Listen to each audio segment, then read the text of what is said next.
No justice! No justice! At this civil rights march on Washington, a new name has been added to the roll call of those who have been victims of police brutality. Jacob Blake! Jacob Blake! The events in Kenosha, Wisconsin, in which Jacob Blake was left paralyzed, has added to the deep sense of exhaustion and anguish. We find them guilty! Racism against George Floyd. We find them guilty! Racism against Jacob Blake. From where Martin Luther King spoke 57 years ago today, the Blake family declared the fight for justice is being renewed. We will not be your docile slave. We will not be a footstool to oppression. Just 12 hours earlier, the focus of the nation was on the south facade of the White House. Donald J. Trump. Donald Trump delivered his most significant speech since the inauguration, never mentioning Jacob Blake's name, or George Floyd's, or even addressing the grievances of Black America, focusing instead on giving police more authority, not less. We have to give law enforcement, our police, back their power. They are afraid to act.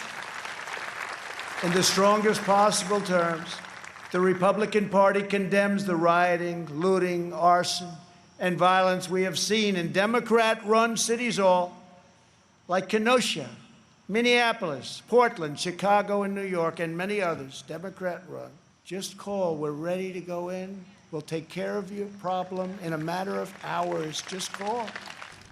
The convention speech had an immediate purpose. I profoundly accept this nomination for President of the United States.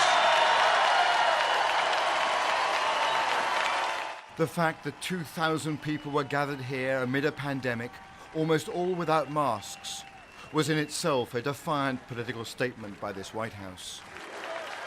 And then he turned his attention to portraying Joe Biden and the Democrats as a threat to America's very way of life. This election will decide whether we save the American dream or whether we allow a socialist agenda to demolish our cherished destiny. If the Democrat Party wants to stand with anarchists, agitators, rioters, looters, and flag burners, that is up to them. But I, as your president, will not be a part of it. Even as the president on the South Lawn projects himself as a man who can deliver law and order, the view of protesters here at the northern gates is precisely the opposite, that he is an agent of chaos, deliberately stoking racial tension. This president is an abject failure. America cannot survive 4 more years of this fool right here. This showman president had a surprise in store. A fireworks display on the National Mall with a message for voters. But Donald Trump looked grim, not euphoric at the end of his big night. With celebrations on one side of the White House, countered by activists on the other side, pointing out the pandemic death toll.